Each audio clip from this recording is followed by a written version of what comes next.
Hello everyone and welcome back to the Dungeon Learner's Guide. We're doing something a little bit different again today.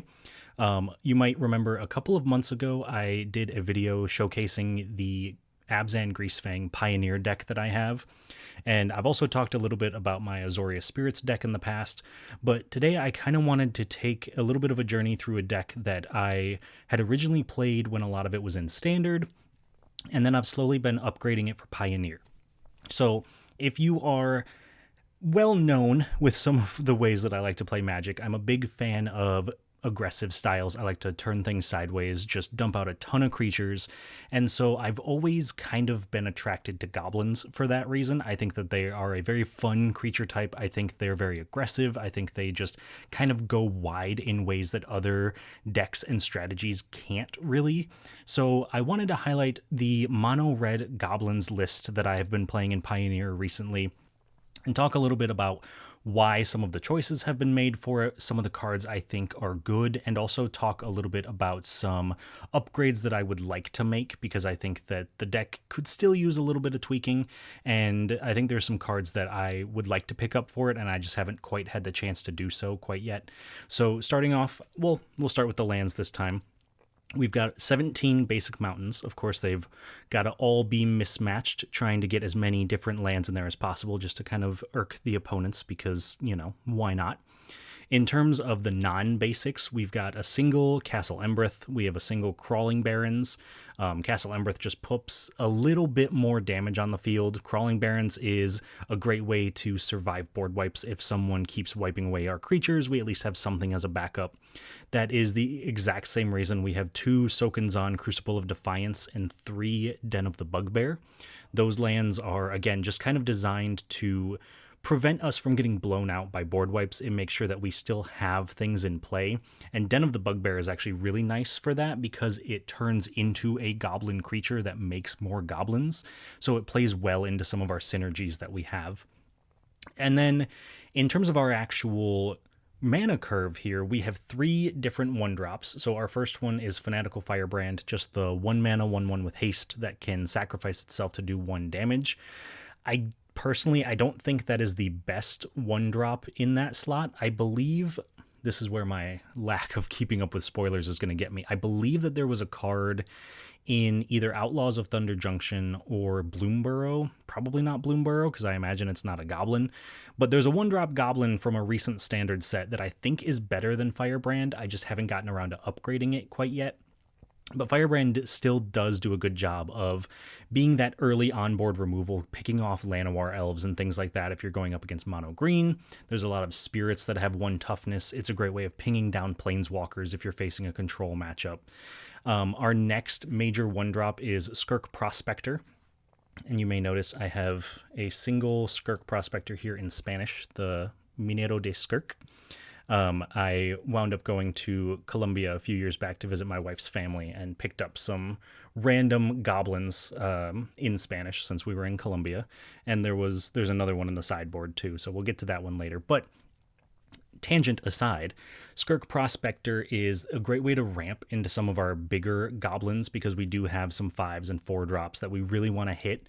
But most importantly, it's actually playing really well with some of our token generators because we can use it in conjunction with other goblins that have activated abilities or casting things that make other goblins to then sacrifice those other goblins to cast bigger things. And then our other 1-drop that we have is Foundry Street Denizen. It's actually surprisingly difficult to say. But Foundry Street Denizen is kind of the aggro in our 1-drop slot because it gets +1/+0 whenever another red creature enters under our control. So if we can make sure that we're consistently dropping goblins into play, it doesn't care about token versus non-token, so we can actually just make a ton of tokens, pump up the Denizen really quickly, and swing in for a ton of damage almost out of nowhere. And then our other major card, and honestly probably the MVP of the entire deck, is Battlecry Goblin, because Battlecry Goblin really pumps out so much damage. If you've never played with or against this card, it doesn't look like much. Being able to pay 2 mana to give goblins +1/+0 and haste, and then being able to make a goblin if you attack with power 6 or greater in terms of the creatures, it sounds like it's kind of mediocre. Honestly, it doesn't sound very good. It sounds pretty all right, but it doesn't sound like something that's going to blow your opponent out of the water, and that is exactly what that card's going to do, because 9 times out of 10, you're going to be able to activate this thing 2 or 3 times in a turn, give your entire team +2, +3, and then get through for a ton of damage. And then if there's anything else on the backswing, you've got Fanatical Firebrands to take care of it. You've got other cards that can do damage here and there. Plus the Battlecry Goblin is making goblins as it attacks, so it just really snowballs out of control. Our other 2-drop slot is Runevelt Hordemaster, and this is where my wanting to upgrade the deck actually comes in. I only have 2 right now. In my testing with it, this is definitely a card that should be a 4 of, especially because it's not legendary. There's no downside to dropping 4 of these and just giving everything +1/+1.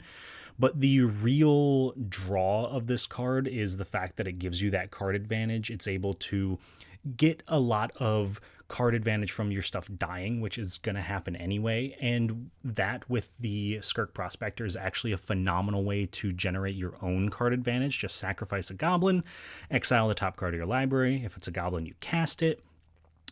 Originally, I did also have the Conspicuous Snoop in the 2-drop slot, and I actually wound up taking it out because it didn't feel like it was doing quite that much.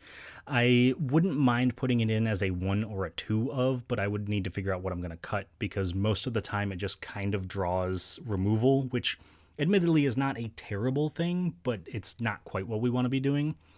And then we get to our 3-drop slot, and that is where things are packed. That is where we've got 3 Goblin War Chiefs, which make all goblins have haste, and all the goblins cost 1 less to cast.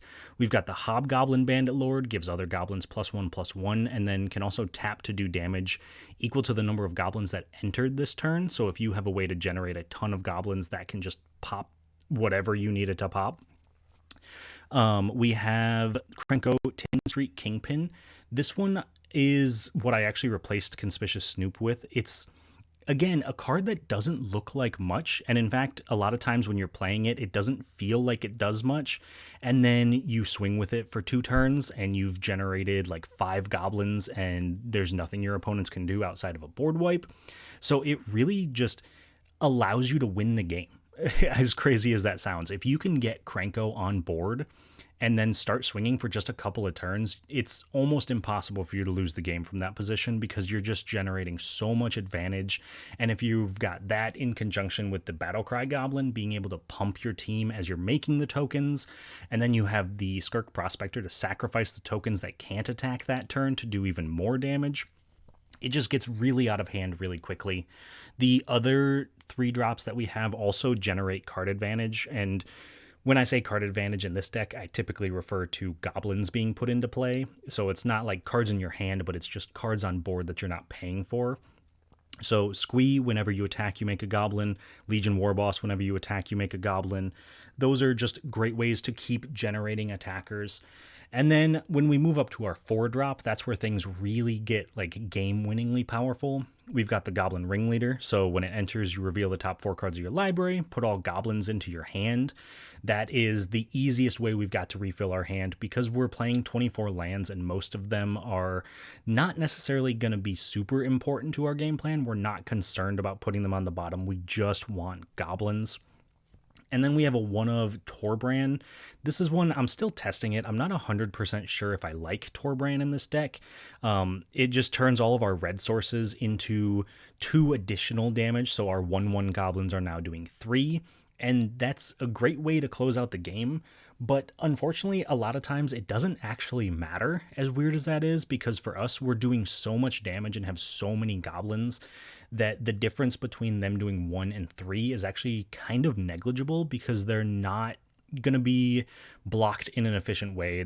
We've just got so many that it doesn't matter. And then finally, we get to our last card in the deck, which is Siege Gang Commander. This is the just kind of top end, like we're going to win the game if we resolve this card. It's 5 mana, which is a very expensive card for goblins. But when it comes in, it makes 3 goblins. So if we've got Foundry Street Denizen, that's 4 red creatures coming in. It gets +4/+0.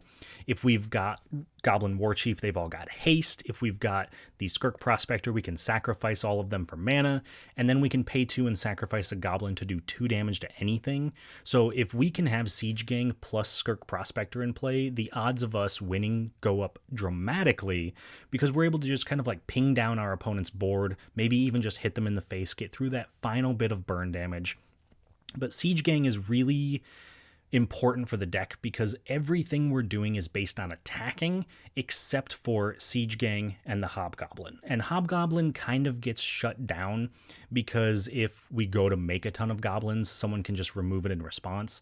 But Siege Gang, once it is in play, we can always activate its ability. We don't have to rely on having goblins enter the battlefield.